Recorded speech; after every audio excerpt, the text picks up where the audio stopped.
Now we're going to see a segment, an interview that I did with Renee Strauss and Kevin Lee from the Brides of Beverly Hills.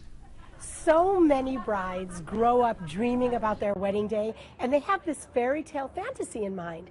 But in fact, when they grow into maturity and they're women getting married to the man of their dreams, their focus changes. So I think it's really important to try different silhouettes to find the one that speaks to your heart and shows off your womanly physique.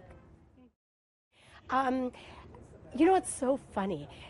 Sometimes working out before the wedding increases the muscle mass on your body, and I have so many times sold a gown to a woman that's been on a real workout regime, and then she comes to her fitting and she's bigger than the dress. So I think you have to do everything in moderation. At the end of the day, moderation should rule the day. Pace yourself. And you can also try Bridalicious Boot Camp, which is a very good friend of mine named Doug Rice out of Dallas, Texas. He's awesome, and he's got an online bridal boot camp, and I think everybody will benefit. I started in Hollywood wardrobing commercials for bridal scenes, and I loved it because, quite frankly, I was able to work with a director and a producer and not with an emotional bride. So it was a really wonderful way to understand vision in a very non-emotional way. So that was a great stepping stone for me to build my business over the years. And then after so many opportunities, wardrobing, commercials, TV, and film production, things changed, and I was asked to be in front of the camera and star in Brides of Beverly Hills. So I learned from watching and experiencing and really being in the trenches. I always look forward to the Oscars because the fashion that you see on the red carpet will totally affect bridal in the coming months. I loved personally Naomi Watts' Armani Privé gown. That was stunning.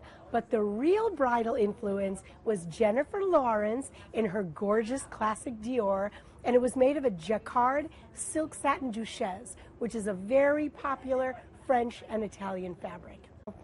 I think brides should really enjoy the process. It goes really quickly. It's a magical time in your life when you're really, really in love with somebody. And when you get too wrapped up in the minutia and all the details, you can find it hard to remember why you're doing it. So slow down and enjoy the process and work with professionals, whatever you can afford, because it makes the process easier, and at the end of the day, you have a beautiful story to tell.